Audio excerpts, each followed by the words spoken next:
పైన, మా బాబాయ్ల పైన, మా కుటుంబ సభ్యుల మీద రాజకీయ కక్షపూరితమైన మనసులో పెట్టుకొని మా ఒక భూమికి సంబంధించిన విషయమై ముందేసుకొని దాంట్లో అందరి మీద తప్పుడు కేసులు పెడుతుండ్రు. ఇది మాకు గత 1954 నుంచి మా యాన్సిస్టర్ ప్రాపర్టీ. మేము ఎవరి దగ్గర నుంచి కొనలేదు, ఎవరి దగ్గర రాలేదు. బాబాయ్ వాళ్ళకు కుటుంబం, మేము ఒక కుటుంబం, ఇంకొక బాబాయ్ వాళ్ళ కుటుంబం, ముగ్గురు భూమి మీదకి వచ్చింది. సో మేమేం చేసామంటే ఇది ఈ ల్యాండ్ మీ సర్వే నెంబర్ ఇది కాదు, మాది వేరే సర్వే నెంబర్, మాకు కూడా పాస్బుక్లు డేటా అన్నీ ఉన్నాయి మాకు. ఇది ఇక్కడ కాదు అని చెప్పినప్పుడు ఏంటంటే కోర్టుకు వెళ్ళింది. కోర్టుకు వెళ్తే కోర్టు ఏం చేసిందంటే మీ సర్వే నెంబర్ వేరు, మీ పాస్బుక్లు వేరు, దయచేసి మీరు కమిషన్ అడ్వకేట్ని అపాయింట్ చేసుకోండి అంటే కోర్టే సర్వే చేయిస్తుంది. కోర్టు సర్వే చేయిస్తే ఆ కోర్టు సర్వే చేసిన ఆ కమిషన్ అడ్వకేట్ని అపాయింట్ చేసి సర్వే చేస్తే ఆ సర్వే రిపోర్ట్లో ఏమొచ్చిందంటే ఇది 117 సర్వే నెంబర్ కాదు, ఇది 126 సర్వే నెంబర్ అని చెప్పేసి కోర్టు కమిషన్ అడ్వకేట్ ద్వారా రిపోర్ట్ ఇవ్వడం జరిగింది. దాన్ని బేస్ చేసుకొని డిస్ట్రిక్ట్ కోర్టు ఒక ఆర్డర్ సర్క్యులేట్ చేసింది. ఇది 117 సర్వే నెంబర్ కాదు, ఎవరైతే మీ మీద పిటిషన్ వేసారో వాళ్ళు ఆ బౌండరీస్ కానీ సర్వే నెంబర్ కానీ ఏమీ మ్యాచ్ అవుతలేవు అని చెప్పేసి కోర్టు ఒక ఆర్డర్ ఇచ్చింది. వీళ్ళు ఈ పిటిషన్ క్యాన్సిల్ అయినా హైకోర్టుకి వెళ్ళిపోయినారు. హైకోర్టు కూడా ఏమని ఇచ్చిందంటే హైకోర్టు ఇది లోయర్ కోర్టులో plus commission advocate survey report ఏమి ఇచ్చిందో దాన్ని బేస్ చేసుకొని మేము ఈ పిటిషన్ మేము తీసుకుంటలేము, రిజెక్ట్ చేసినామని చెప్పారు. నిన్న ఒక 10-15 మందిని తీసుకొచ్చి మీ ప్రెస్ క్లబ్లో కూర్చొని ఏ పేపర్ తీసుకోకుండా హైకోర్టు కాపీ ఇస్తున్నా, డిస్ట్రిక్ట్ కోర్టు కాపీ ఇస్తున్నా, దాంతోపాటు రజనీకర్ రెడ్డి అనే వ్యక్తి 2021 ల్యాండ్ కొన్నాడండి. 2021 ల్యాండ్ కొన్నాడు. 2021 ల్యాండ్ కొన్నాడు. ఇది మీద నాకు కోర్టులో కేసు ఇచ్చిన రిజిస్ట్రేషన్ డాక్యుమెంట్ డేటు. ఇది మీరు ఎవరైనా గూగుల్ మ్యాప్స్లో పోతే వస్తుంది.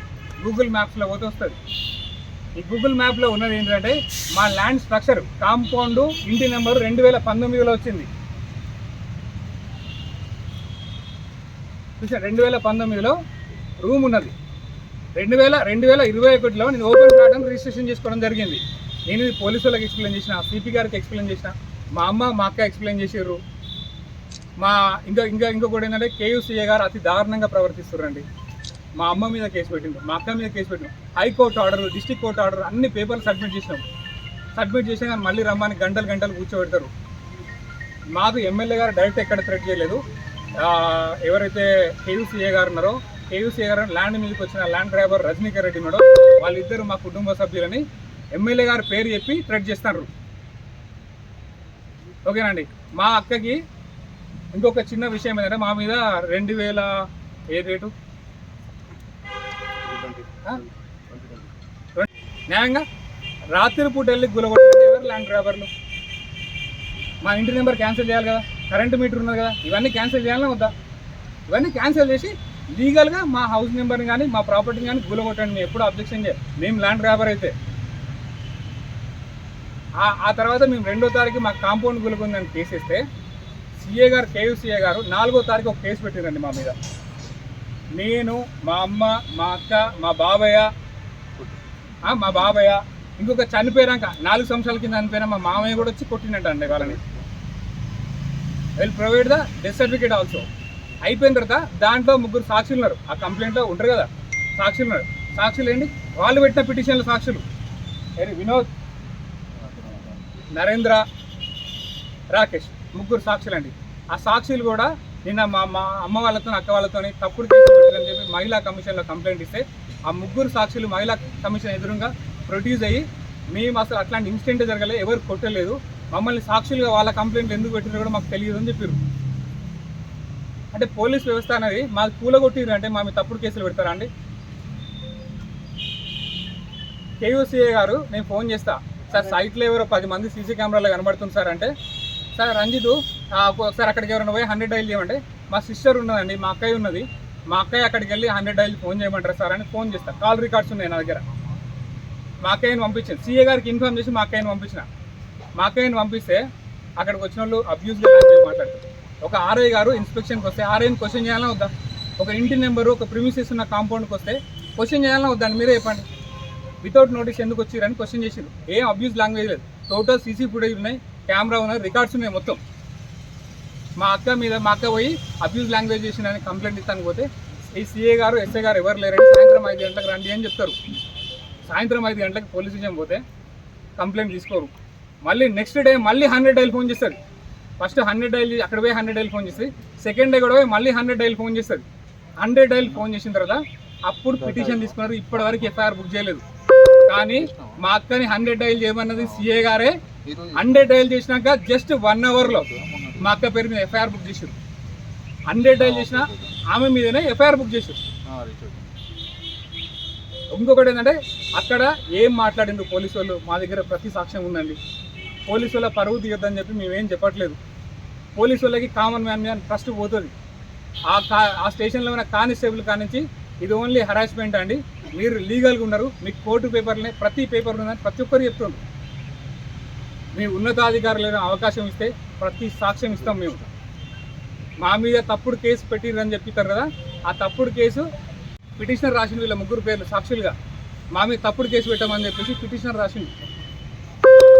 నాతో ఉన్నారని చెప్పి, నా దగ్గర వాళ్ళు చెప్తే నమ్ముతారని చెప్పేసి నన్ను ఇరికియడం కోసం నా తరఫున రాపించారు వీళ్ళతో.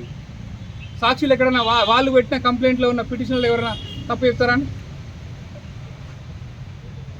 ఒకవేళ వీళ్ళు తప్పుడు సాక్ష్యం ఇంకోటి ఇస్తుంది. దీనిలో తప్పుడు వినోద్ అనే అబ్బాయి తప్పుడు సాక్ష్యం చెప్పలే. కానీ రెండో కేసులో మొన్న 100 డైల్ కాల్ చేసింది కదా మా సిస్టర్, 100 డైల్ చేసిన కాల్లో వీడిని ఏమని పెట్టారు. మా అక్కని సైడ్ మీద తీసుకుపోయినారు. మా అక్క వినోద్ తప్ప ఎవరు లేరు అక్కడ. మొత్తం సిసి ఇప్పుడు వెళ్ళిన వాళ్ళు 10 మంది వచ్చిండ్రు.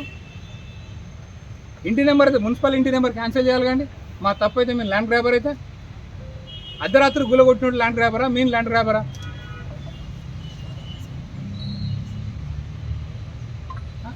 ఇది మా మీద జరిగే పూర్తి హెరాస్మెంట్ అండి.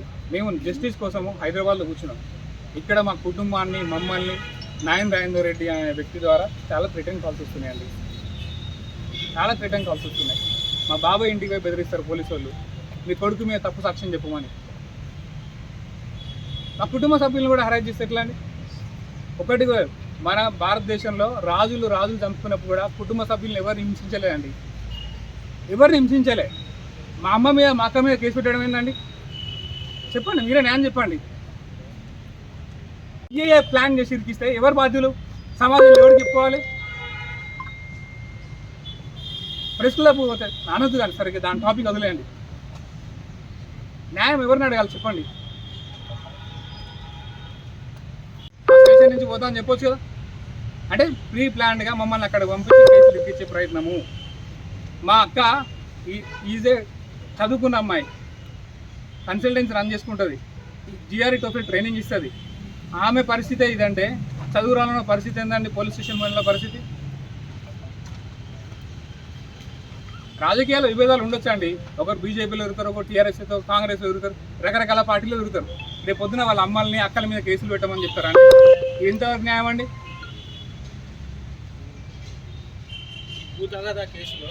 మేము 3 సార్లు కలిసినామండి. మా మదర్ వెళ్ళి కలిసింది. మా మదర్కి ఏం చెప్పినంటే, మీకున్న హైకోర్టు ఆర్డర్ ప్రకారం అమ్మ మాకు అయితే ఉందో, మేము ప్రెసిడెంట్ ఆఫ్ ఇండియా చెప్పినా కానీ మేము హైకోర్టు ఆర్డర్ని గౌరవిస్తామమ్మా, మేము తప్పు ఏమని చెప్పినాం. కానీ ఉన్నతాధికారులు చాలా బాగున్నారండి. గ్రౌండ్లో ఉన్న సీఏ గారు మాత్రం ఆ పోస్టింగ్ కోసం కకృతి పడ్డాడో ఏం కకృతి పడుతుందో తెలియదు కానీ చాలా హింసిస్తుందండి మా కుటుంబాన్ని. 1983లో 30 మందిని ఎకరం 3 గుంటలు కొన్నాం అక్కడ. ఆ తర్వాత 2018 తర్వాత తీసుకొచ్చాను నేను. 30 మంది లేరో గూగుల్ మ్యాప్స్, నువ్వు ఎన్ని సంవత్సరాలు నీకు పోయినా కానీ గూగుల్ మ్యాప్స్లో ఇంటి నెంబర్ ఎప్పుడు వచ్చింది, ఏం వచ్చింది అని అన్నీ ఉంటాయండి. రెండోదంటే మా మీద కేసు వేసింది వాస్తవము. ఇది కమిషనర్ అడ్వకేట్ సర్వే రిపోర్ట్. మేము సొంతంగా సర్వే చేసుకోలేదు. కోర్టు ఏమని చెప్పిందంటే, మీరు 2 పార్టీలు కలిపి సర్వే చేసుకోండి, ఇది ఎవరి ల్యాండు, మీరు సర్వే నెంబర్ వేరు, మీకు పాస్బుక్ వేరుంది, మీ సర్వే నెంబర్ వేరు, మీకు పాస్బుక్ వేరుంది, మీ ఇద్దరి మధ్యలో వివాదం కరెక్ట్ కాదు, మీరు పోయి తేల్చుకోండి అని చెప్పింది. అప్పుడు ఒక అడ్వకేట్, ఒక ఫోటోగ్రాఫర్, ఒక వీడియోగ్రాఫర్, బోత్ పార్టీస్ 2 పార్టీల మధ్యలో సర్వే జరిగింది. సర్వే జరిగినాక డిస్ట్రిక్ట్ కోర్టు మా మీద వేసిన ఇంజక్షన్ ఆర్డర్ పిటిషన్ మొత్తం క్యాన్సిల్ చేసింది. తర్వాత హైకోర్టుకి వెళ్ళిండ్రు. హైకోర్టు కాపీ కూడా మీ చేతిలో ఉంది, మీరు చదువుకోండి సార్, ఓకేనా? సర్వే నెంబరే తప్పు కాదు, వాళ్ళు కావాలని మమ్మల్ని హరాజ్ చేయడం కోసం మాత్రమే చేస్తుండ్రు.